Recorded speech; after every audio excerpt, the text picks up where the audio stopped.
Klopp had a great line about the foul. He said anywhere else on the pitch would have been a foul and a booking. It was a penalty for all football people on the planet. Here's what I don't understand. Unless the monitor is performative farce, you only get sent to the monitor if you are going to change it. Why did he not go? If VAR is not there for that, to quote Edwin Starr, what is it good for? From the Men in Blazers studios in the crap part of Bedford, from the crap part of West Hollywood, California, it's the Men in Blazers video podcast presented by the GFOPs at Camarena, the world's most awarded tequila. Oh, we're back. Like Messi, the Oscar dog. How you doing, David? Yeah, exactly. Where does he rank in terms of Messi's in the US? Messi, the Oscar dog, Rog. Or how far down does he rank from Lionel Messi? Are you really asking, is he the goat of dogs? He is undoubtedly the goat dog, but a lot of football to get to. Seismic games. I mean, like Oppenheimer, Barbie played out in cleats. Arsenal, of course. Oh, always Emma Stone in Poor Things. Did you watch the Oscars, David? Did you watch John Mulaney win Best Picture or something like that? Yeah, he had a big role in last night's show. I didn't see all of it, Roger. I was flying westwards. I mean, the Oscars is still going on in the hotel I live behind in Los Angeles. It's haven't had a lot of sleep, but yeah, big night in Hollywood, Rog. Oh, best movie or movies you've seen this year, David? Because, I mean, we loved Oppenheimer, let's be candid. But genuinely, of what you have watched, which is still carried with you mentally? I thought it was a great year for movies. I mean, Oppenheimer was superb. I wouldn't deny that, all the awards that it won. The Holdovers really spoke to me. I absolutely loved that film. Every part about it, and that one moved me, spoke to me. What was it about it? I loved The Holdovers from the very first dreamy Damien Gerardo opening track I thought Dominic Sessa should get Best Young Performance, not on a Jurgen Klopp team Oscar. Yeah, best debut. Yeah, him and Bradley, they're going with each other. Yeah, I thought that Paul Giamatti really moved me. The idea of we've had these teachers that we've been to school with who we don't know their whole story, we don't know the whole thing, and the fact that him and his young charge ended up with that relationship and that wonderful triangle between those two and Divine Joy Randolph was magical for me. It was a Pep-like triangle, Rog, in the center of midfield for that movie. It just when really you said we had these teachers like that, that's all we had. They were just teachers. Paul Giamatti actually the opening. But the opening Paul Giamatti arsehole but would have been one of the kinder, nicer teachers that we actually had. I loved Holdovers. That was my third favourite movie. I think Wim Wenders' Perfect Days. Next time is next time. Now is now. If you've seen it, you know what I'm talking about. That was, oh my God, it was absolutely stunning. More joy and more darkness in that one movie than I think Everton have even given me in the past 10 years. My number one movie, have you seen this, David? We didn't talk about this. Should have told you about this. You should go and watch this movie if you haven't. All of Us Strangers. Andrew Scott and Paul Mescal. Oh my God. Haven't seen it. I love Andrew Scott, though. What an actor. You have to go and see it. It will make you cry. It will make one of those rare movies that will make you cry, whether you watch it on a plane or whether you actually watch it on terra firma. Well, I'm on a plane. I'm definitely going to cry, whatever it is. I'll be crying at Garfield from the beginning to the end on a plane, Rog. But yeah, I'll try it out. Oh, to the football.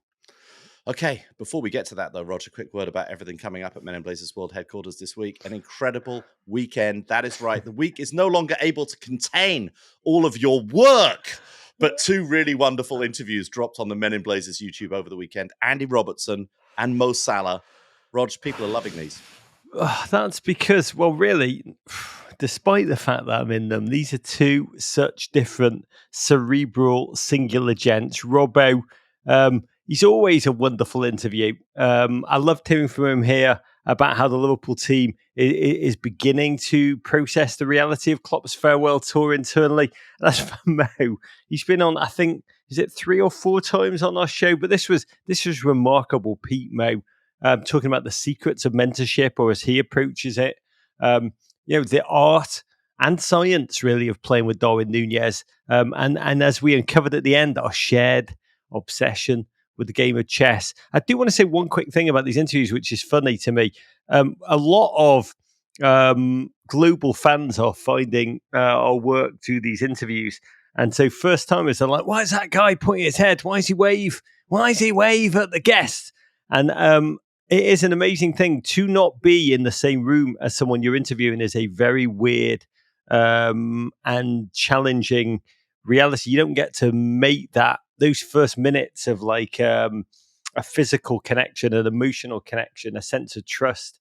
You know, you're just this guy who's kind of dropped in on a tiny screen. It's actually kind of miles away from the footballers when they're taping. And I found out, I've become quite good at it, quite used to it, quite good at it. It's really actually one of the outgrowths of the pandemic, which has changed our work in deep and profound ways, just the normative notion of doing these interviews on Zoom now. And what I found is, footballers, like human beings in general, what do they like? They love validation. You're always processing when you're speaking. What am I saying? Is it going down well? Is it not going down well? And bizarrely, I found that these quite theatrical, slightly surreal, I know how slapstick they can look at times, the validation of the footballer, almost beckoning their words out, not the footballer, the human being, the guest. It does lead to, I think, well, A, I look like a bit of a knob, but B, the quality of the conversation as a result of it is particularly remote, is truly, truly game changing. So that's why I do what I do. Listener, why do I do it? I do it for you. I love that, Roger. Who was the Premier League ref who would celebrate goals when he allowed advantage to be played? He would celebrate the goal. Yeah, Mike Dean. How can you forget the name? By the way, Mike Dean, who does listen to this podcast, will be crushed. Will be crushed by the erasure from history already. That is why I intentionally forgot his name. He's currently writing his fourth tome of his autobiography, I, Mike Dean. And he's going to be, his teeth are going to be absolutely ground down with the gnarling. But go on. But that was a good, even as someone who spends a life with you on screen, I now understand something about you, is that I sometimes think that when you're interviewing people and they give a really good answer to a question, you sometimes almost like clap it in like that was the answer I was looking to for the question I was asking. And so there I've got that moment in that Mike Dean-like way. But in fact, you're giving them the feedback to tell them that was a really good answer to that question. That makes a lot of sense. And in these interviews, you have no time to waste. Like genuinely, you have an allotted amount of time. You cannot waste a single second. So you are like coaxing out. And the funny thing is, I do it in real life now. Like when I speak to my dog, I'm doing it. When I go and see my dad, who's terribly ill in hospital and has no short-term memory at all anymore, he has long-term memory, no short-term memory, as many of you will have had with an ailing parent. Yep. I'm like there, treating him as if he's like Andy Robertson or Jurgen Klopp in the chair. I'm like, yes, Dad, nodding like a madman, really theatrically. It is a wonderful, essentially, I'm just acting, I think, from my time in Rome recently, just like your average everyday Italian. A lot of hand gesticulations. A lot of clapping. Yay. A lot of that. I love it. Yeah. All of that stuff. Okay, those interviews are available on our YouTube channel right now. Go there and subscribe to get notified when all of our content goes live. Marcus Rashford interview incoming this week, Rog, with a lot of smiling and clapping and gesticulations. But for now, Rog, can we get a tour? A lot of pointing at my head with my finger in everyone's position. I did a lot of that, Dave. I do want to raise my third first Michelob Ultra of the day to the US women who last night, during Oscar time, put on the best redemptive performance winner of their own. It's actually amazing to watch these in split screen. I watched the Oscars sound off, which is probably the best way to watch it. The football sound on. And it was magnificent to watch them lift the inaugural W Gold Cup trophy against what should be acknowledged a fearlessly collective, creative, proactive Brazil. They were phenomenal for large spells of this game, but the United States were clinical in big moments. Lindsey Horan rising up to score the only goal of the game with a Coloradan forehead of justice just before half-time. This was not, to be clear, United States domination. But a lot of the team were young. It's like the smells like teen spirit US women's national team squad at the moment. and to rebound from that shock 2-0 loss to Mexico last week, tenaciously proving themselves to themselves as much as anybody, and return to winning ways. Huge tournament performances from Alyssa Nair, fast becoming, I think, one of the top 5 US women's national team badasses of all time. Eat nails for breakfast, like Alyssa Nair. I love her so much. Naomi Girma, immense at the back. She will be the captain of this team before long. What a calm, confident, incredible decision maker. And in the final, Lindsay Horan. She had a hard time in the eye of the media storm ahead of this tournament. So it was huge that it was her who, in a moment the team needed a big goal, rose up to deliver it. The Olympics kick off in just 137 days' time. Bring it on. Yeah, this was a building block for that, Rog, without a doubt. On that note, we want to congratulate MIB's very own Sam Mewis. The Women's Game podcast soared to the top of the podcast charts after we announced Friday that it was getting its own podcast feed. And not only is the Women's Game already getting its own feed, but in massive news, Becky Sauerbrunn is joining Sam and her partner in pod, Lynn Williams, for a brand new show that will launch every Tuesday. Good Vibes FC. Sam's interview show will continue on Thursdays, featuring some of the biggest names in global football. And that's it, Rog. What an incredible achievement from Sam and the team.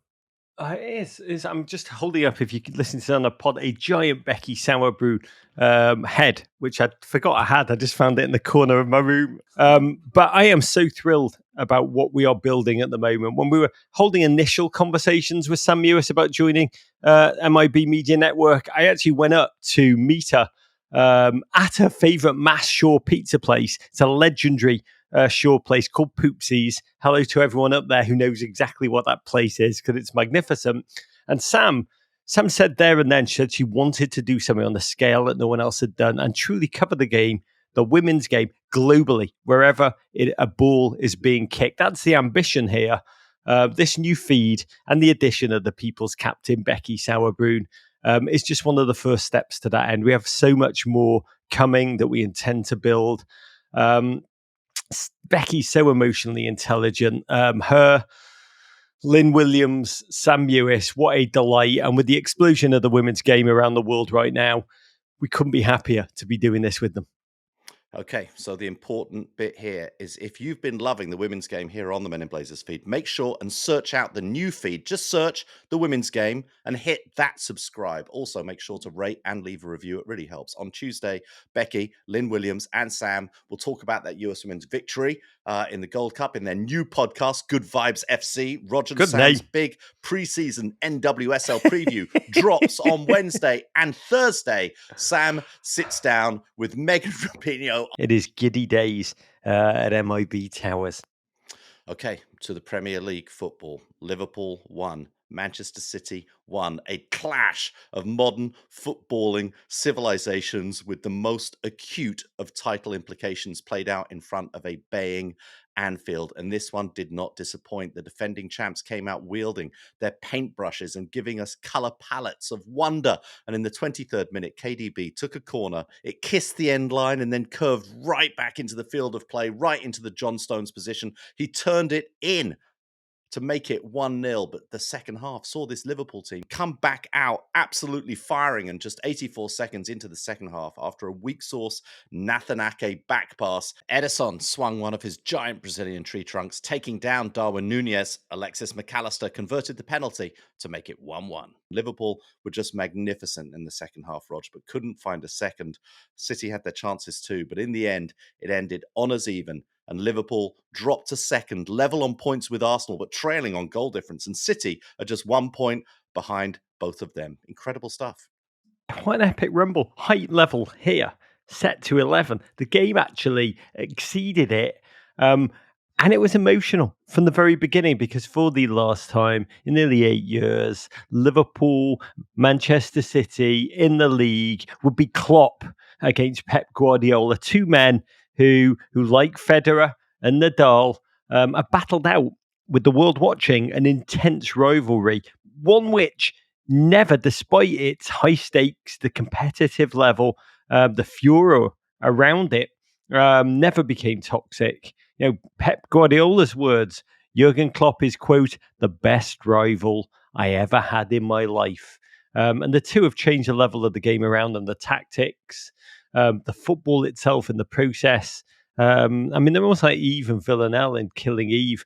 Jake Paul versus Mike Tyson, but with real elite athletes and actual action and people really caring about the outcome. What's the American equivalent, Dave? I was trying to think. Is it Bavarian Dean Smith against Catalan coach Kate? I really don't know what the American equivalent is. All I can think about, because yes, this was Man City versus Liverpool, but Arsenal are very present in the whole game as well. There are really three competitors within this whole thing. It's really Greece versus Carthage versus Rome, and I don't really know who's Carthage in this scenario. I feel bad for who is ever Carthage because they're going to get destroyed ultimately. Greece going to be a shadow of its former self. One will be Rome. It's just tough. It's a three-way battle. God, when you said Greece, I thought you meant like John Travolta's Greece. I could just imagine Klopp watching it and being like, "Yo, Greece. I am Kaniki, I am Kaniki." It's more. It is. It's not. It is like Batman and the Joker. It's Godzilla Kong, but bigger than that. It's two men competing, both of them. This is the stakes. Both of them know that the winner will be crowned as the United States men's national team fanboys, woefully deluded gent who can save the US soccer program. Those are the stakes, Dave. Pep or Klopp, they're the only ones who can save us, right? yeah, I think Mikel Arteta would do quite a good job as well. But yeah, I inevitably there is going to be a strong US angle at the end of this. We want Mourinho. We're going to have to settle for Sam Allardyce. But irrespective, this is the game that honestly the entire planet stops for. Jonathan Liu in The Guardian put it, he said it's a clash of contrasts, the joy machine against the tortured genius, extrovert versus introvert, low-slung baseball cap versus designer knitwear, or the chaos versus chaotic order, 4-3-3 versus who the hell knows, blood red versus cool blue, the hair transplant against the immaculate bald pate. And it was fascinating watching Klopp actually touch during the pre-match handshakes Pep's back of his beautiful baldy head for good luck before kick-off. City in the midst of 20-match unbeaten run. They've not lost in over a quarter of a year. Liverpool unbeaten at home in their last 29 home games. You know who's the last man to win against Klopp at Anfield, David? Who? It's my mate. It's Jesse Marsh. Oh, wow. Wow, yeah, that amazing Leeds win. Yeah, the incredible Leeds win, which led to a Jesse Marsh statue being forged just outside of my own front door. This Liverpool, though, they're different.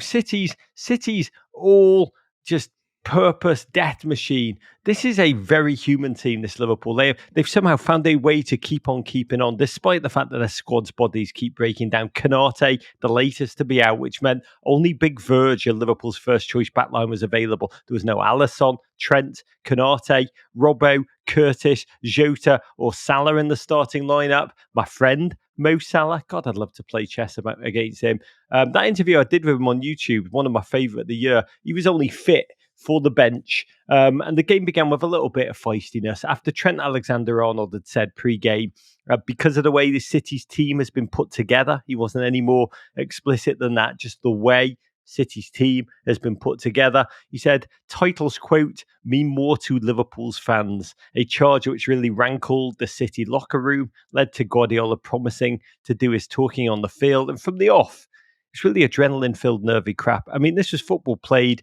over the moon door, City's flow, moving that ball from flank to flank, then slipping it inside. It was brain-twisting for this patched-up Liverpool backline. Liverpool attempting to press and free that Uruguayan god of chaos, Darwin, then Foden, surging at Gomez. It almost seemed unfair in that first 15 minutes. He does it with such cold-blooded, assassin-like demeanour. Liverpool knew they get chances, though. Kyle Walker, honestly, Davo, that first 10 minutes, Kyle Walker almost single-handedly stopped every promising break.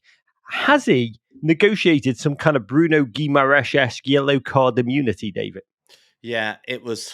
Yeah, the ref clearly made a decision on how to ref this game in the opening half, and he wasn't going to hand out any yellow cards.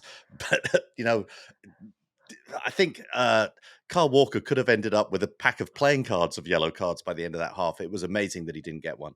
By the opening 20 minutes, I remember when Merseyside derbies were at their peak, Jamie Carragher, guaranteed in the first 5 minutes, would do a horrific foul. Always of Everton's best player in those days, almost threatening player like Stevie Pienaar. He'd just take him out, a reducer, a brutal tackle, because he knew that if the referee gave him anything right then, by the end of the first half, there'd be 12 yellows for it. And that's what the kind of play, these tactical fouls that Kyle Walker does so smart, so quickly in the first 15 minutes, really stymied Liverpool's play single-handedly, thus the opening goal. One ripped from the Arsenal set-piece playbook, fused with a sprinkle of Liverpool's own corner taken quickly. KDB arrowed a stunning, crafty ball to the near post. It was actually an outswinger into the narrowest of space. Not to the man, but to the space where John Stones nipped in. It all happened so fast. It was so unorthodox. The noise, it actually felt like one of those where the ball had hit the side netting and half the fans weren't sure what had happened in the moment. But then it caught on. It was in the back of the net. This set piece that had been so well drilled and set up by the narrowest outswinger delivery I've ever seen. Genius level KDB stuff. Ake set the screen for McAllister to create the space. Pep running Stones off screens, cutting to the low block. Wonder where he got that idea from. Boston Celtics, who sent Joe Mazzulla off to City 2 weeks ago to hang out with Pep. Must have taught him a thing or two. At Jay Sealer in our Instagram said, that play, it's called a pep and roll. It was breathtaking, David. Yeah, it was amazing. I mean, the opening of this match was fascinating. It wasn't incredibly high quality, but it was a fascinating open. Man City, come in, as you said, like swarming off the top. Then Liverpool's high press starts to disturb City, and Liverpool seem to be like in the ascendancy. Then Man City have their best move of the first half, pretty much. Go down the end. Virgil van Dijk makes a great clearance with his head and gives up the corner. But then this move, I mean, if you're an aspiring set piece coach in football, Rog, this is a very, very good time. You're going into a growing business because every club, it feels, is going to have a set piece specialist designing these kind of intricate plays to go along with the throw-in coach and everybody else who you're going to have. I mean, it's amazing to watch. At Rat Gurley tweeted us, Pep had seen the LeBron James Liverpool Nike collab and was inspired. Oh, John Stones' first goal of the season. And it honestly couldn't have been any bigger. As close as we'll get maybe in my lifetime to watching Everton score again at Anfield. Oh, watching him jump onto those hoardings and just be like, oh, I'm here. I am the resurrection. When we played John Stones at Everton for 3 seasons, I do wonder whether it ever crossed his mind that one day he would just commune with the fans behind the goal at Anfield and feel title-chasing joy surge through his veins. Actually, when he played for Everton, I don't know if you remember this, Davo, when he was known as Barnsley Beckenbauer. I mean, this was a polished centre-back, but playing for Everton, and he kept trying to play the ball out the back and would often cough it up like it was often a liability. Everton fans would go mad with him. We'd be like, just boot it, you soft lad. The around the field pitch mics, just pick it. Yeah, you asshole, just whack it. What are you trying to do? And I realise now, I just want to say publicly, we were Luddites. John Stones is immense, and I'm so bloody happy for him. He's an incredible, I mean, watching him play football is what I imagine it must be like to have like sex with Sting. It's just like Kundalini. It's just like different levels of doing what everybody else is doing. Yeah, I mean, he was Man City's best player on the day, I think, and one of the top centre backs in the world. And via Barnsley and Everton, Rod, you should be very proud of the part. And I'm serious. I'm not being patronising. No, of the part you played in his development. I think that's a really great thing to see the player that he's become. We tried to break you, lad. I remember interviewing Eric Dyer about his time at Everton. Actually, also Materazzi, the Italian World Cup winner. When I met him, I said to him, "Oh, mate, what was it like for you at Everton?" Thinking we'd bond over it, and he just looked at me and he just goes, "It was shit." I was like, "Okay, thank you." Same with Eric Dyer. I was like, "Oh, what was it like?" Oh, he said, "I hated it. I hated every single second." So I thank you for your congratulations, but I do contextualize it within those two human beings' experience where we were. But you got to credit Liverpool. Just huge respect to them They took it on the chin. City tried to slow the game down, but Endo driving Liverpool forward, Soberslai, great chance diving, arcing his back to meet a fine diagonal from the extremely hungry Harvey Elliott, but he somehow Beto'd it over the bar. Klopp called this how we played in midfield, some of the best moments of my coaching career. And it was, David. It was frantic, breathtaking stuff, living up to the hype, right? Yeah, City couldn't get any time on the ball in midfield, and they don't need a lot of time. They can play that, one-touch football and release their players, but they couldn't get any time on the ball. Their forwards, and particularly, I mean, I'm sure we'll get to Haaland. I mean, it was almost invisible in this game, except for that, one the most visible invisible thing, or is he the most invisible visible thing? I think he had one touch in the Liverpool box all game. I mean, number one, he's like the Great Wall of China. He is visible from outer space. But it was just a great tribute to that Liverpool midfield, who just got off to that second half like a firecracker. City could never mind control. They couldn't live with Liverpool's ideas, their pace, their commitment. A poor back pass by Aki left Ederson in no man's land. He charged out. But foot races, Nunez is beating everyone in them, and the two collided. It was Brazilian on Uruguayan violence, and Ederson took out Darwin like he was a Sao Paulo TJ Watt. It was honestly like watching Kyle Walker tackle anyone. This was like, I was quite the collision, Davo. It was Anthony Joshua, Francis Ngannou-esque. That was quite a fight. This was one of those moments like, why did Ederson have to come out and try to get that ball? Because had he stayed in his goal, what exactly was Nunez going to go and do at that point? He was, the ball was to the side. I'm sure some defender would have recovered in time or hurried him into a shot. It just seemed crazy. Even as he was coming out, I was like, no, man, no. But he went out for the ball, stone cold penalty. I mean, Darwin went flying. Flying through the air. He could have flapped and made a couple of extra yards. It was amazing. Ederson was booked and ultimately injured. McAllister, honestly, I was worried for him. Ederson needed treatment, eventually went off, but that would have iced him. He had so much time to think. That penalty, Ederson actually went the right way. Ederson looked massive in that goal. I wasn't taking the penno. I don't know if you know that about me. I was just standing in front of my television at home screaming, and I was honestly, I'm a big man, but I'll be honest, I crapped myself. I did, just a little bit.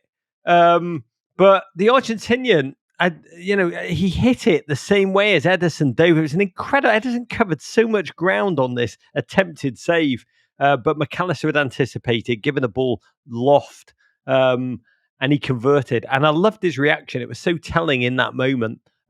This gentleman who, I think has been an incredible piece of business by Liverpool, particularly in context for Chelsea, 100 and whatever million for Caicedo and Ento. And there was McAllister right there for, what was it, 36 million. Took a little bit of time playing out of position to win all the plaudits that he is now. But this was his moment in a massive game, and he delivered. And instead of basking, I mean, contractually, he should bask. He should have been. I think it's in his contract. Yes, I mean, his agent was probably like, bask, you little dreck, bask. I mean, we need these image right moments. But instead, what did he do? Just a pure competitor. He ran into the net, got that ball out of the net and ran back to the halfway line. Instead of celebrating, we are coming for this bloody win. And Anfield, as a result, was honestly, I believe, suddenly audible vaguely from all around the world. And you have to credit Manchester City that most teams would have buckled in this red, white hot heat. This could have been like 3-4 goals. This was Liverpool's intensity in this moment. It was hard for City to hang in there. Yes, I'm saying those words, but they were not cowed. This game found new depths of Hammer and heavier Bango Tong. Kelleher suddenly out to snuff out Foden. Games like this, so much running. But the challenge, this is what was immense to me about that second half. The challenge for the players is to retain mental focus amidst all the exhaustion and the adrenaline and the noise and the chaos and the theatre and the occasion. It is so fatiguing. That's what was extraordinary here down the stretch, David. The intense concentrations by 22 human beings in conditions of utter hysterical pressure.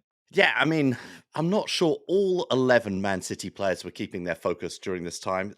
Several of them, just looking at their body language and the expressions on their faces, they were looking frustrated at times, frustrated with each other on the field as well, as Liverpool just were like snuffing out their time and coming at them wave after wave after wave. Yes, they did well to ultimately hold them off, but they looked frazzles in a way that I haven't really seen them this season. Enter Mo Salah, a man who lives to torture City. 11 goals scored against them, all comps, the most against Pep by one player ever. He set Diaz through almost immediately. Twice, actually, Luis Diaz was through on goal. Twice, he somehow stumbled on the shot. I do believe if it was an episode of Scooby-Doo, someone would have gone onto the field, pulled off his Luis Diaz mask, and found Beto just lurking there underneath. Diaz had, I don't know if this is possible, Davo, Luis Diaz had both a terrific game and a terrible one in equal measure. Yeah, I mean, he certainly had chances. Any of them would have been great goals had he made them, but certainly had chances. And Liverpool had the boatload of chances throughout that second half. 12 shots, I believe, alone in the second half created so much here. And that they did will be both a boon to do that with so many injuries, but not to take them. Ultimately, as the smoke clears, probably deeply, deeply bittersweet. Pep yanked a visibly angry KDB in an attempt to exert more control and menace through Kovacic and Doku. The floppy-haired Belgians tantrum where Pep, honestly, for City fans, that I know and love. One of them texted me to say, this is like watching your parents fight in public. There was an insane moment. Kelleher coming out to punch off, I think, of Foden, and the ball just exploding off his own crossbar. It was like Trick Shot going to be featured in Goalkeepers and One Mixtape Tour Volume 6. Amazing, as you said, Haaland, Big Verge. What a giant of a game he had throughout this match. His play, his positioning, his read of the game, of space, his leadership. Restricting the Nordic meat shield to that one touch in the Liverpool box. This was actually a game, you realise, where Haaland actually limits Manchester City. They have to play more direct to try and get the best out of him. Liverpool denied that. Quansah also mentioned. You could see, and we never see this, you could see that City midfield creaking for long spells in that second half. We are so used to seeing them exert ultimate control to choke out their opponent, total control. But here, when you think about what you respected about City, it was actually their defensive resilience, which was their motif in this game. Yeah, certainly the space just was not there in midfield for them at all. And they defended superbly on the whole. They defended superbly at the back. As I said, I thought John Stones was player of the game. But, Haaland, Alvarez, like whoever they threw at Liverpool just was, peripheral at best. And down the stretch, we knew, Liverpool have scored, I think, is it 24 goals in the last 15 minutes of games this season? That is what they do. That's what I was on the edge of my seat expecting. Andy Robertson came on my show this week on a really fascinating YouTube. He talked about what goes through his mind in the dying embers of the game. He said, I dig deeper, I run harder. He compared it to what Medvedev said when he said he knows I can suffer more than my opponent. There was, and that's what we were seeing. There was that Diaz run. I mean, I watched the Oscars, but I don't think I've seen a better movie action scene than him charging up the wing faster than Cat Williams, even with Rodri bouncing off him, Kyle Walker having his nipples twisted, then the ball spanked off his face. I'd say change the rules immediately, because that was better for the goal, for the enjoyment that it gave me. But City were reeling. Looked like they were just holding on. Hard to believe that Liverpool could do that to them. This injured Liverpool, it was just smothering, suppressing, driving this powerhouse killing machine backwards. But City do have so much quality. They knew they could strike in the second. Doku, 83rd minute. Post. I thought it was going in. I can't believe that didn't go in. I know Kelleher grabbed the rebound and was like, yeah, had it covered. I mean, you saw that and you're like, titles like empires are just won and lost on the slimmest of margins. Then late, we got to talk about it. It's a Doku again. high boot, 98th minute in the area, foot lifted, in McAllister's, let's say, ribs area. Was it a penalty, Davey? Yes, McAllister made the most of it, but anywhere else on the field, you're giving that as a foul, right? Well, McAllister had also, I don't know how many minutes before it was, appealed for another penalty that he'd somewhat made the most of and was screaming at the ref and to everybody who had listened that he deserved a penalty, as were the Liverpool bench. This one, which Klopp described as a karate kick after the game. I'm not sure that it was a karate kick of any kind. He put his leg up in order to try and get the ball. And I think he did get a touch on the ball as well. Yes, it would be a foul almost certainly at any other part of the field, but that's never how the penalty box has really been treated by refs. You've seen it given, you've seen them not given. I do think ultimately 1-1 was the fair result at the end of this game based on the profligacy of both teams with all of those chances. Yeah, Klopp had a great line about the foul. He said anywhere else on the pitch would have been a foul and a booking. It was a penalty for all football people on the planet. And who doesn't want to put themselves in the football people on the planet category? And I don't think he's wrong. Here's what I don't understand. To not send the referee to the monitor and let him have a look again. He had a second to look at this. Unless the monitor is performative farce, you only get sent to the monitor if you are going to change it. Why did he not go? If VAR is not there for that, to quote Edwin Starr, what is it good for? Absolutely nothing.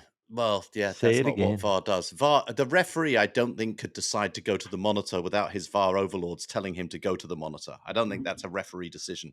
I think VAR have to say, you know what, mate, just go and have another look at that, which means go and overturn what your original decision was. Yeah, but that's the ridiculous. Not if you have to overturn it by going, why are you going? Yeah. And if the monitor's not there, so that in big moments we can get this right. It was a madness. Go to that television. You should have a little couch. The referee should have a little couch and maybe a great sponsorship opportunity, a bag of Lay's. Watch the game like the rest of us with some Michelob Ultra. Put your feet up, ref. Then tell us if it was a foul. I don't want to deny you your point in this individual instance, Roger, but if we I'm gave more convinced refs the now power, with the couch idea. If we gave the refs the power to go to the monitor and check any of their decisions through the game and go and have another longer look, we would never get through a Premier League football game. They would spend the entire game just watching at the monitor at the side of the pitch, which, by the way, might be okay. They would never be actually on the field running around. A huge bag of spring onion chips, some nice Michelob Ultras. It'd be amazing. I'd watch the referee watching the game. Wouldn't have to run around anymore. Couch potato referees, I do believe, are the future. But that was that. End of an era. 12 wins for Klopp, 11 wins for Pep. The only win for Pep at Anfield was during the pandemic, fanless football, which I think, huge respect to the Anfield fans for the contribution they've so clearly made in this rivalry. Klopp has more wins over Guardiola. This is an incredible stat that Eddie Howe, Graham Potter, Diego Simeone, Rafa Benitez, Eric Ten Hag, Frank Lampard, Bielsa, Sarri, Roy Hodgson, David Moyes, Unai Emery, Marco Silva, and Marco Reus have between them. This is it. It's the only manager in Guardiola's career that has won more than he's lost. That is the greatest tribute to Jurgen Klopp. It's unbelievable, actually. And at the end of it, the two men hugged. I was like, kiss him on the mouth. I would have loved that if the two of them had that would have changed the world. I do believe that would have stopped wars, but they didn't. However, it was very De Niro, Pacino in Heat in the diner, sharing the stage. If Pacino was a large Teutonic Care Bear and De Niro a smouldering, bald, obsessive Catalan with avant-garde taste in it, where what we were watching, David, at the end, it was more than just the end of a helter-skelter epic rumble. In a way, it was the end of a golden age. I don't know what we replaced the Klopp. We can debate that. What do you replace Klopp Pep with? Is it now Klopp? Is it Pep Arteta? Is it Pep Sean Dyche? Is that what we're left with? But it was just genuinely in the same way as El Clasico soared during the Ronaldo Messi era.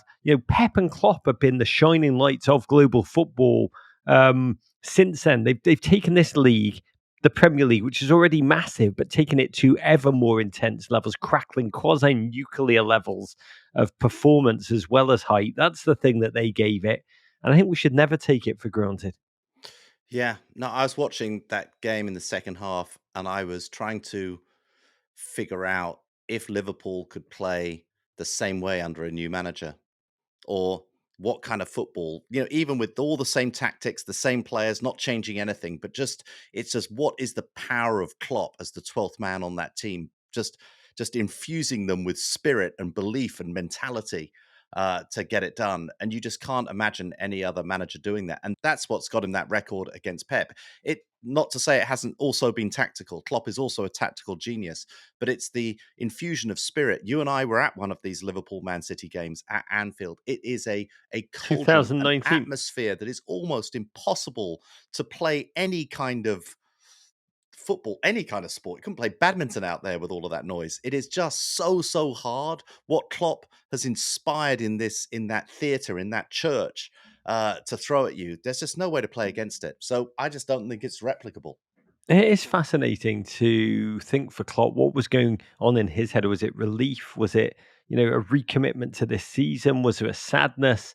Was there a feeling of how many titles might I have won if City were not doing what City have done that have led to this 115 charges? Because I've spoken to him. He thinks about it. When he said to me that quote about at the end of life, it's not the trophies that God says, what did you win? God says, how did you live your life? And he pointedly said, when he said that great quote about God wanting to know, he said, do you live by a good? Did you do the right things? Did you leave everybody better off by your presence than they were before? That's what he said. And then he added, and if you didn't, if you lied, essentially saying if you cheated was his word. I can't remember his exact words, but he was kind of saying if you cheated, he said, then you go to another place through another door. And he's a very religious man, so it's very he's clear. Evangelical as well, so he does believe heavily in hell.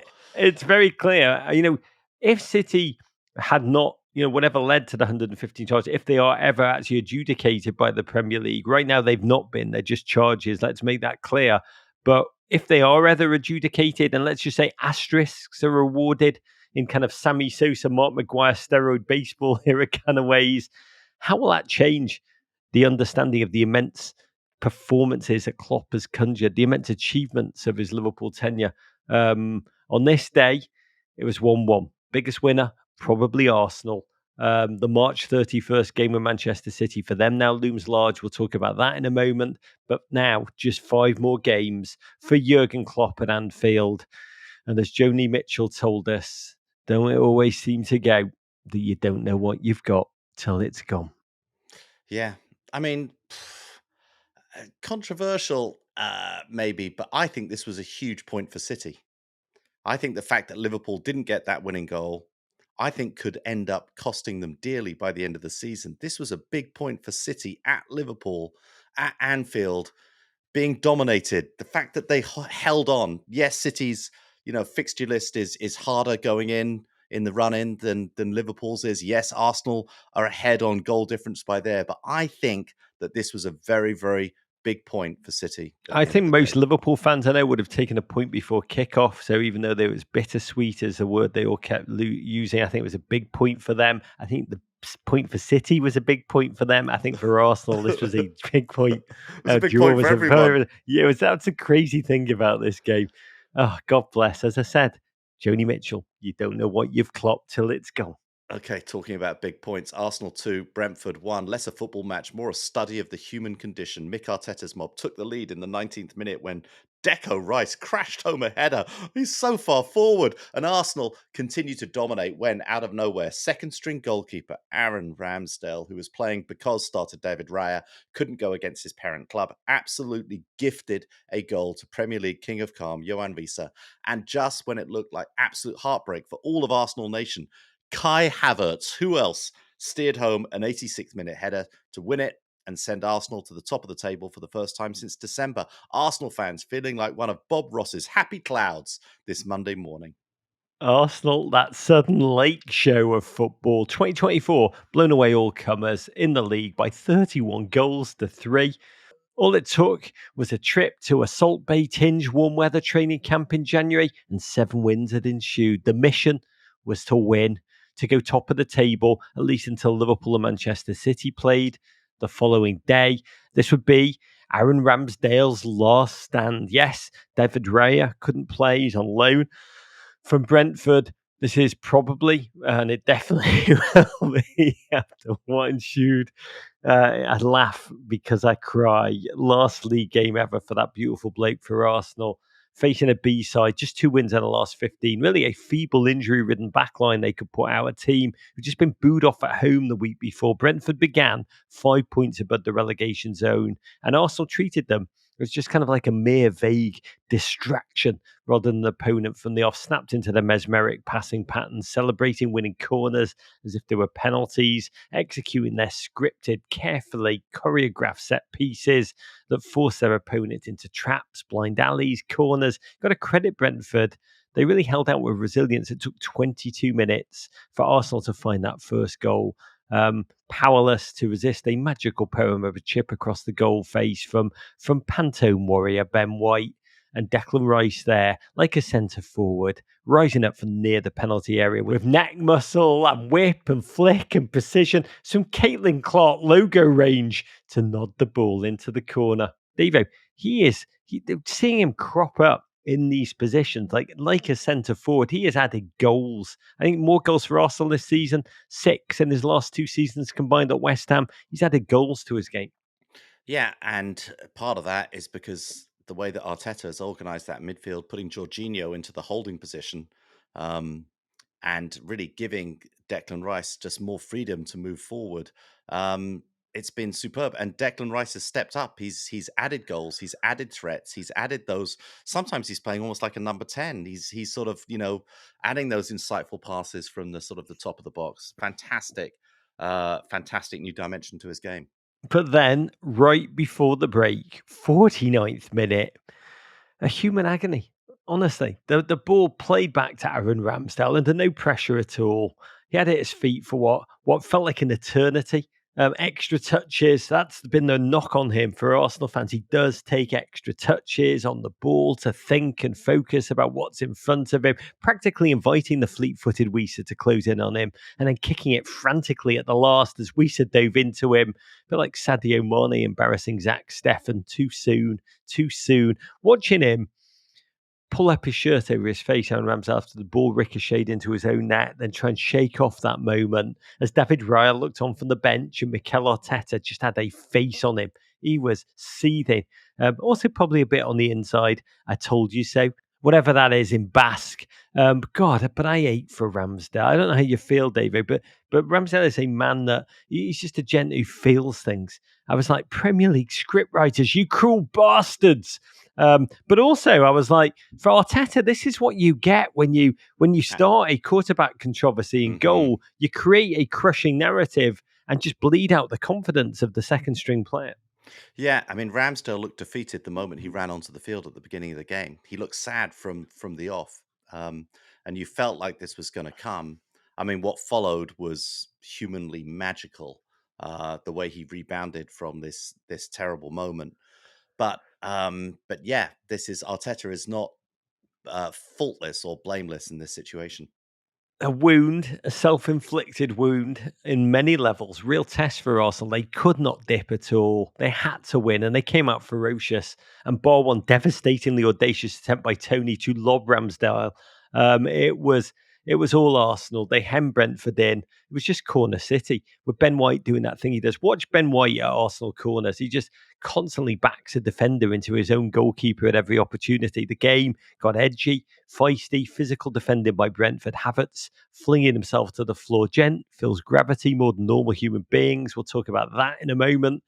Brentford, for their part, honestly admirable the way they defended. 9 men in their own area. Second half, just the time wasting was a masterclass. 30 seconds for every throw in. Substitutions that took forever. Of course, they inserted Neil Mopé. If ever a game cried out for his shithousery, Arsenal came close through Gabriel and Rice again, but each nearly only seemed to add to the feeling of desperation the nerves, the anxiety, the sense of something falling away. And we've got to remember, a year ago in 2023, Arsenal were 4 games into a winning run that eventually extended to 7. Can you hear the echo of history here, David? Because they scored 23 times in doing so. But that nosedive that followed, the stalling out in England, derided unfairly to me as a choke job. But that was really the nervous underpinning of everything we saw against a Brentford who were giving their all. That was kind of the double level of nerves filling the stadium, right? Yeah, I mean, without a doubt. I mean, and Arsenal did ultimately overcome, as we'll get to, and perhaps a game that last season at this time we wouldn't have seen them overcome. We wouldn't have seen them pull it out, and it was impressive. I don't think that this, even giving it all, I don't think this Brentford team. I mean, we heavily criticised Chelsea for going to Brentford last week and only getting a point. This Brentford team are not really good enough to be challenging them that hard, even playing their best. But Arsenal pulled it out. This was a difficult way for them to find a way to win, and they did it. God, 87th minute. Brentford gas down the stretch. Ben White, the single Premier League player who looks most like he saw Mike the situation on Jersey Shore and thought, yeah, gym, tan, laundry, I'm going to have some of that life. Floated another perfect cross, and it was that man, Kai Havertz, to paraphrase Rudyard Kipling, if you can use your head while all about you are losing theirs and blaming it on you, or blaming it on Aaron Ramsdale, really. I'm old enough to remember when Kai Havertz was a meme, a joke, but he got up to head with real power, real authority. Flecken got body parts to it, but couldn't prevent it from crossing his line. Waka, 60 million down the drain. Kai Havertz scores again, rang out all around the stadium. Honestly, $83 million, increasingly well spent. The German has scored in 4 successive Premier League appearances now. Arsenal icon territory, baby. Got to credit Mikel Arteta here. His faith did not waver. It's really paid off. Big goals, big moments, big games for Kai. I think you've got to credit the manager without a doubt for sticking with him. By all accounts, he is so good in training that that all the other players are are constantly also lobbying the manager that he's got to play because he's so good. But we got to also credit the player.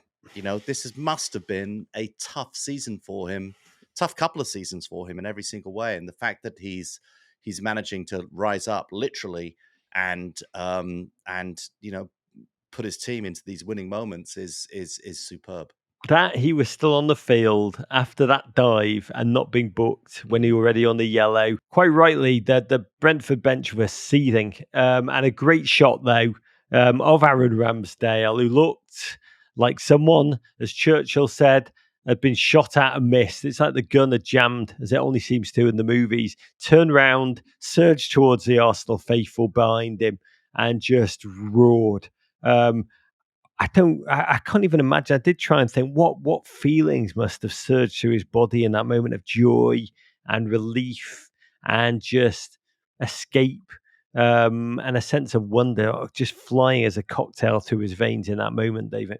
Yeah, how different the game might have turned out also, Roger, if the referee had watched the entire game, watching from his sofa with his potato chips and his Michelob Ultra, As they watching will in the pitch-side future. monitor. Yeah, You're talking just about as watching they on the will in pitch-side monitor. He would have given the dive and Kai Havertz wouldn't have been there, and it would have been a completely alternate reality. Exactly. I mean, he would have got it right. Is that what you're saying there? I mean, by the way, I do believe we will be living in a future where referees will do post-match interviews and laugh with us. They'll say, God, isn't it funny? That we used to run around the pitch. Yeah, they'll laugh like when we used to talk about how before cell phones, we used to have to call each other's voicemail and just from phone boxes and just check in to get phone messages from each other when you're out on a Saturday night. And you laugh, telling my kids I used to buy vinyl records and I'd have dads have one at a time. That's how I'd listen to music. And they'd be like, oh my God, Dad, you are a moron. That's what'll happen. The referees will be like, oh, God, do you remember? Oh, we used to have to pretend we could run every blade of grass, and now we just sit on the couch with our feet up eating Lay's potato chips, the chip of choice for all referees in the Premier League, and acting like real modern human beings. By the way, It was very funny talking about referees because Brentford have been running down the clock. Arsenal fans have been like seething for so much injury time.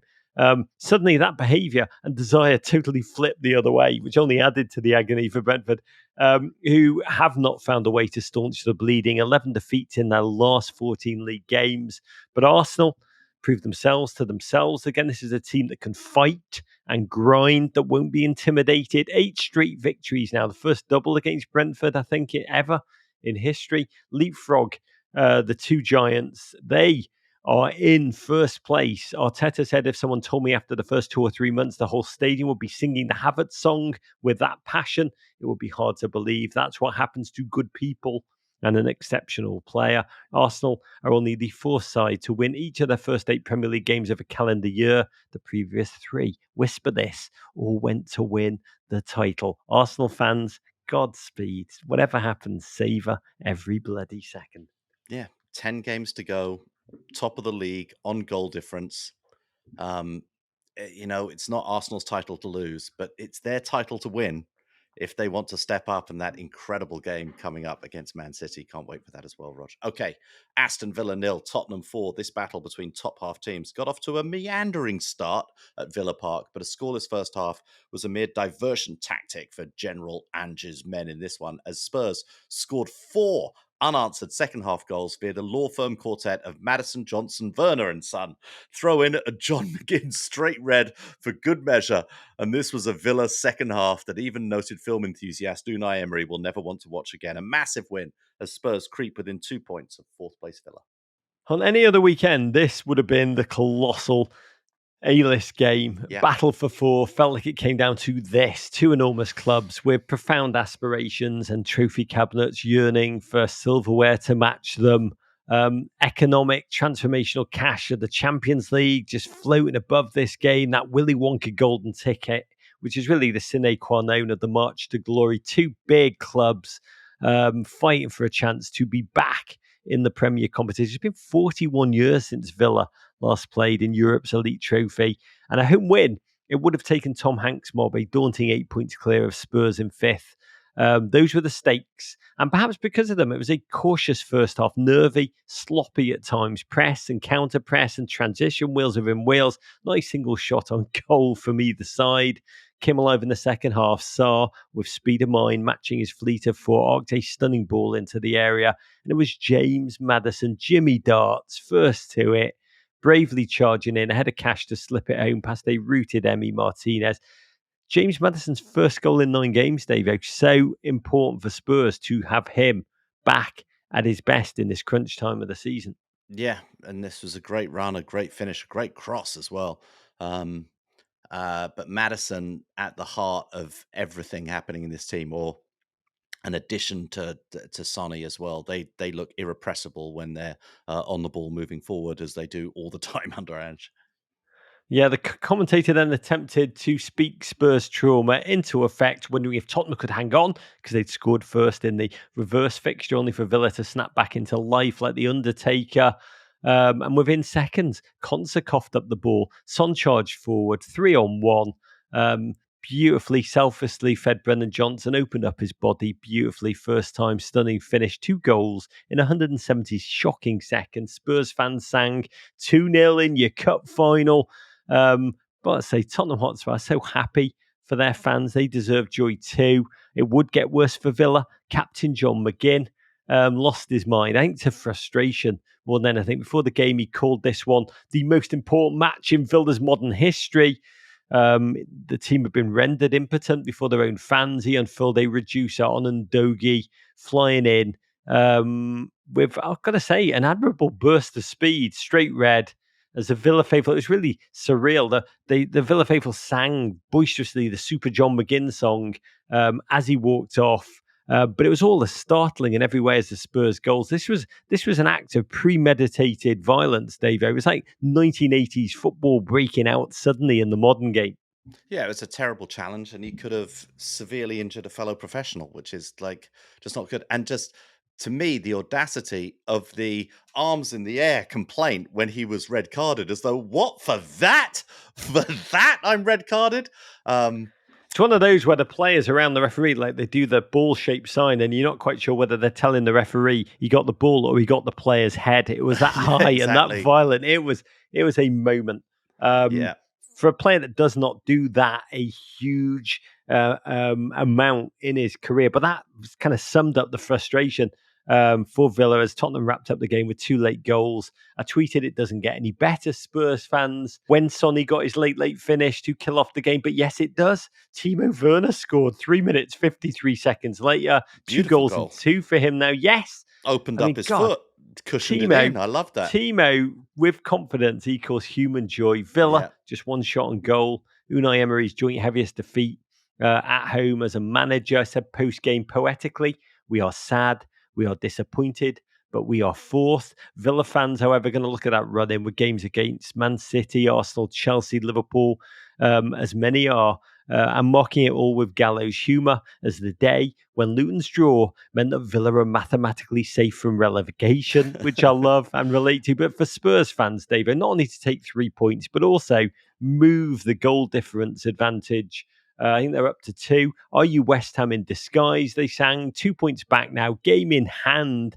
A day of Spurs dreams, a 4-0 beatdown. Ange post-game was ecstatic, called it as controlled as we've been in any game all year. Here's the question, Davo. Does a Champions League place now beckon for Ange Postecoglou in his first season at Tottenham?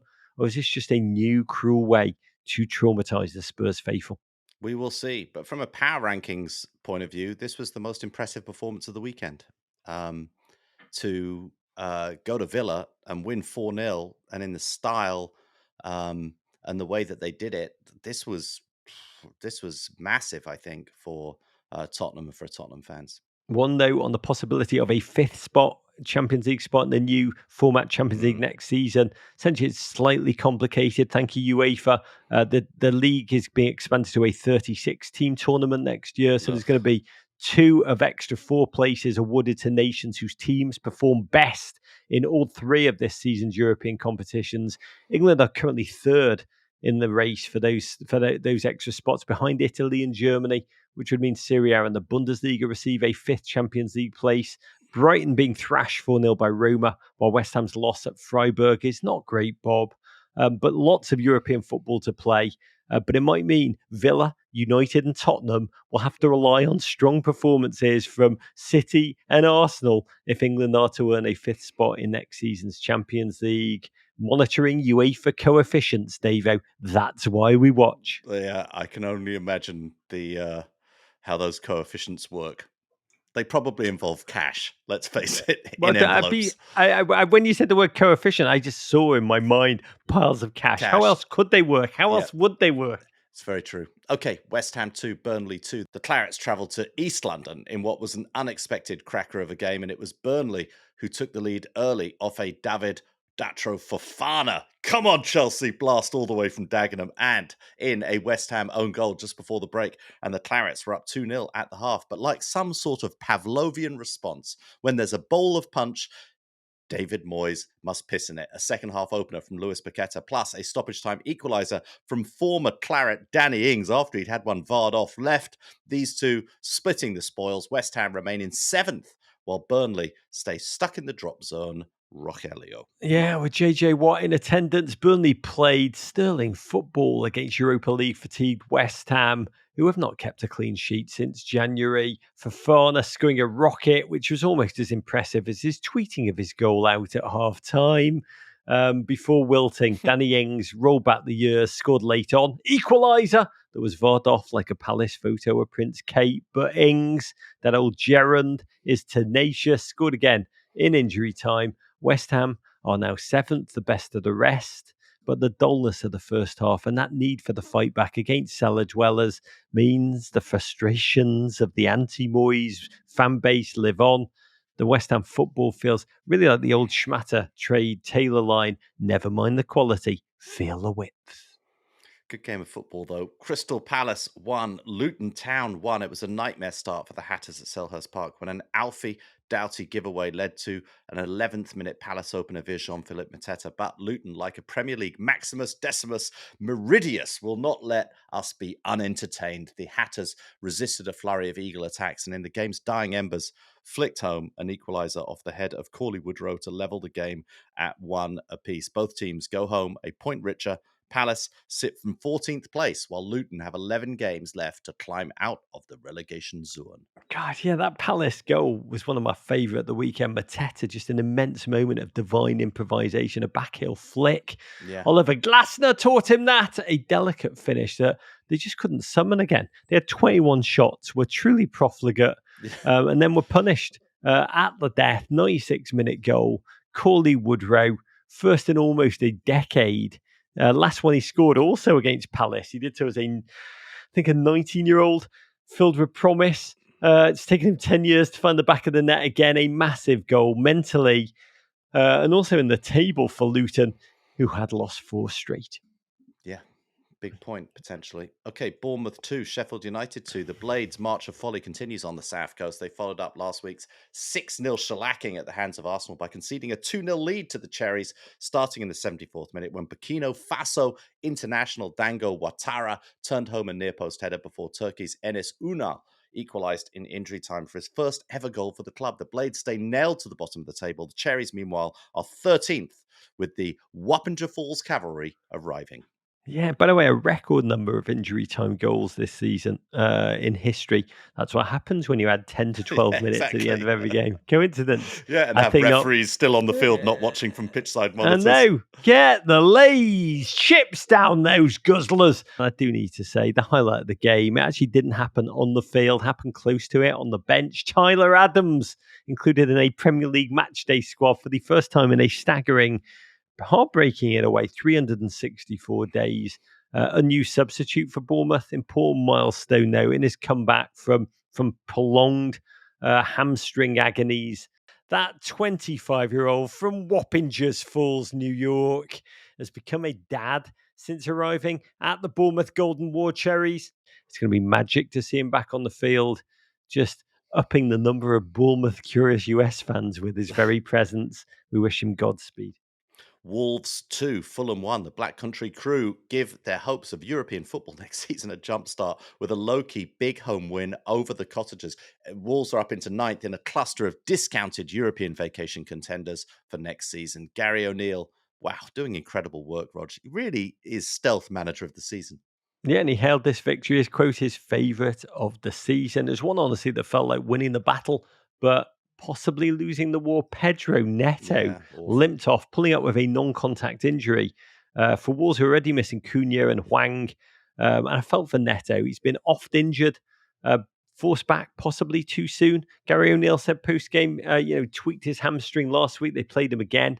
But he'll now recuperate as rumours of moves to Liverpool or Arsenal swirl around him. Wolves got to keep on keeping on because they are running that race to Europe with an ever thinner squad. Yeah, the atmosphere at Molineux, amazing, Rosh. Okay, another team in the scrum for those final European spots. Brighton, they defeated Nottingham Forest 1-0. The game's lone goal came in the 26th minute when Pascal Gross curled a free kick into the corridor of uncertainty where Canal Street, Matt Turner, Matt Sells flapped at it, allowing it to drift across the line. Brighton are up into 8th. Forest, meanwhile, have lost 3 on the bounce and are looking over their shoulder at Luton, who are just 3 points back with the game in hand. Yeah, and with a possible points deduction to come. Look, Brighton should have been there for the taking after Thursday night Europa League beatdown. They lost the first leg 4-0 at Roma, but Forest were toothless. Honestly, all the relegation tropes seem to be evident there. Just a lack of resilience, goalkeeping errors, limp fight, 0 goals, and perhaps strangest of all, 0 Mark Clattenburg post-match appearances for Forest, Dave. It was very strange. Yeah, interesting. Okay, and in the game that kicks off right about the time this podcast is released, thank God, Chelsea hosting Newcastle.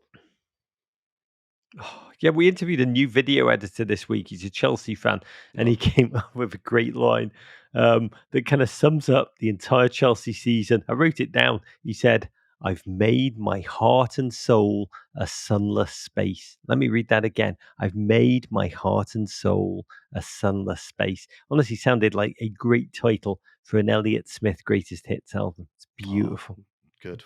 Well interviewed. Manchester United 2, Everton 0. A pair of penalties, Rog, from Bruno Fernandes and Marcus Rashford. One for each of your down belows. I'm sure this was exactly how you hoped to start your weekend, Rog.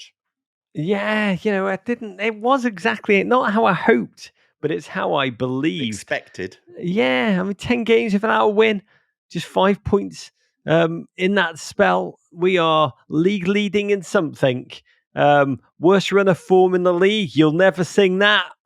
Headed to Old Trafford, where we hadn't won in over a decade. So my mood, honestly, so early Saturday morning. Shout out to West Coast 4:30 Blues fans who got up for this crap. Was bleak, and it began in darkness inside 10 minutes. Thank God we got it out of the way quickly. Garnacho, who only seems to turn it on against Everton Football Club. It's as if we are the canvas on which he paints his masterpieces, like Banksy needing a prominent wall.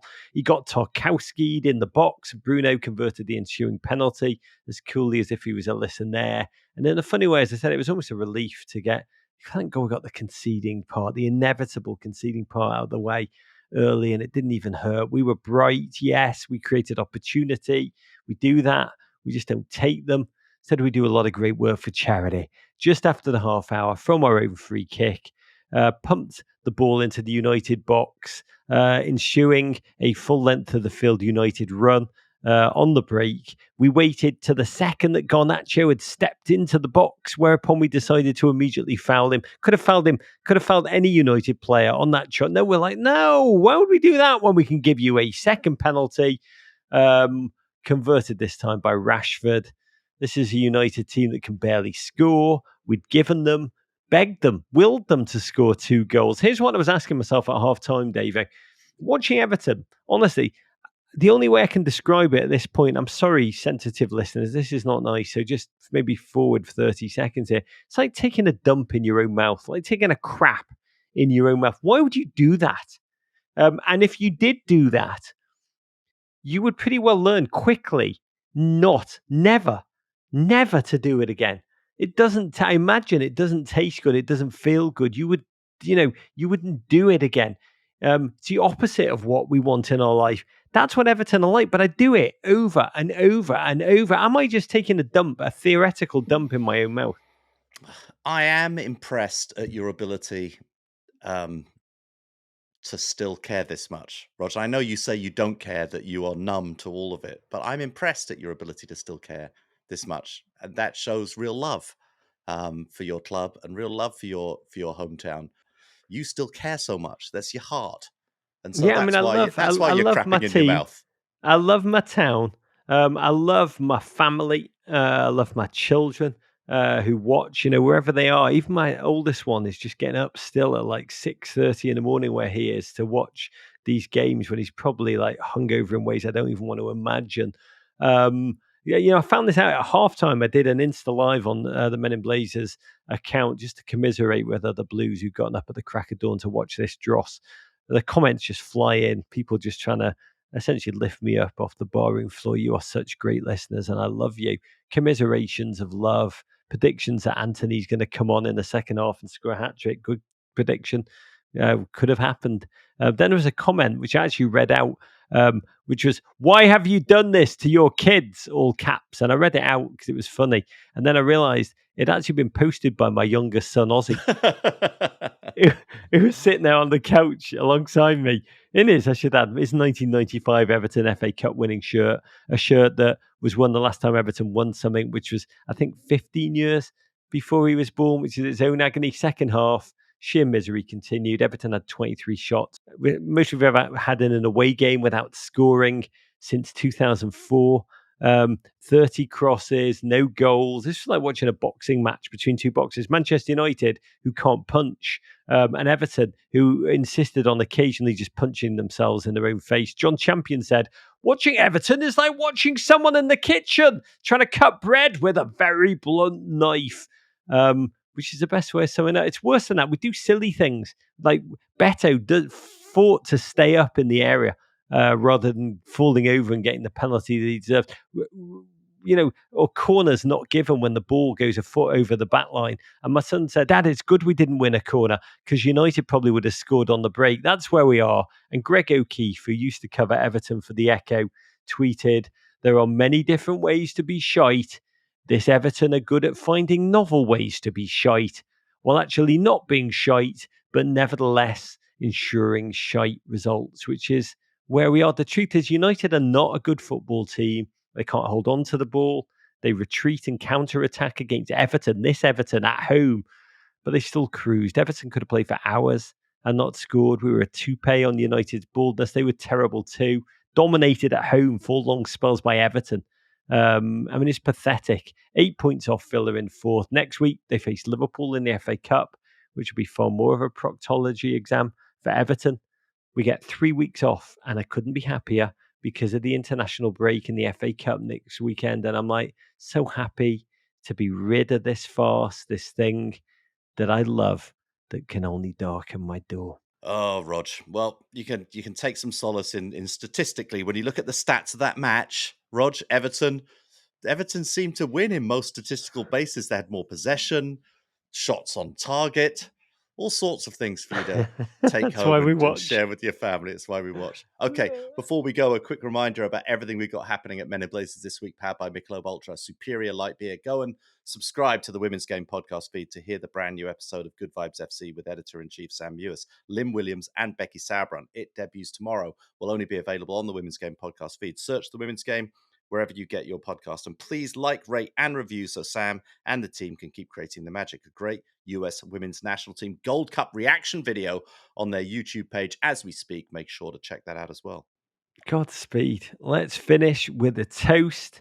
I want to raise a fourth first Michelob Ultra of the day to one of the most profound memories of this weekend from the Crystal Palace Luton game. The match official, Sunny Singh Gill, made history, becoming the first British South Asian referee in Premier League history. It's really significant to witness this moment because the South Asian community are football mad. It's a massive community, but are so rarely seen, particularly on the field. And Gill has been refereeing since he was 17. It's actually a family business. Brilliant story. In April 2021, he and his brother Bhupinder achieved a milestone as the first duo of British South Asians to officiate in the same championship match. And his dad, Jamail, was apparently a legendary referee within Asian football. And he said this, as a parent, we all wish our children to exceed in life beyond whatever you've achieved, which is true. My sons have exceeded our expectation, and it's just a proud moment for the family, friends, the community, and the Sikh religion. It's very emotional. It's beautiful to hear that. That is what football is about to more. Yeah, wonderful. He did a very good job as well. Okay, you can follow us on Twitter at Men in Blazers. I think Mike Dean didn't like that he signed autographed at half-time. I crap you not. Mike Dean, who loved the spotlight, publicly lambasted him for signing a fan's program at halftime. Yeah, they were kids who thrust them towards him. Whatever. Okay. I bet you he didn't sign his signature. I bet you he just wrote "Mike Dean is an arsehole" on his program. Let's hope. Fingers crossed. On Instagram at Men in Blazers, at Embassy Davis, on Facebook Men in Blazers, twitch.tv/Men in Blazers. Also our TikTok, look for it at Men in Blazers. You can always email us at meninblazers@gmail.com. We love and cherish getting your emails. Venderpunk, Rog. War pig. Was that a Rabona? I like snacks. Balls win. Take that, Gloria. Balls lose. To Tweed. Abrigado, rock on, mate. Kung Fu Fight in America. Love you, Davey. Love you, Rog. Oh, love you. The idea of referees sitting on couches, eating whatever flavour of Lay's you like. It's the future. Listen to the full version of this podcast and all our podcasts wherever you get your pods. But first, subscribe here for more Men in Blazers videos and courage.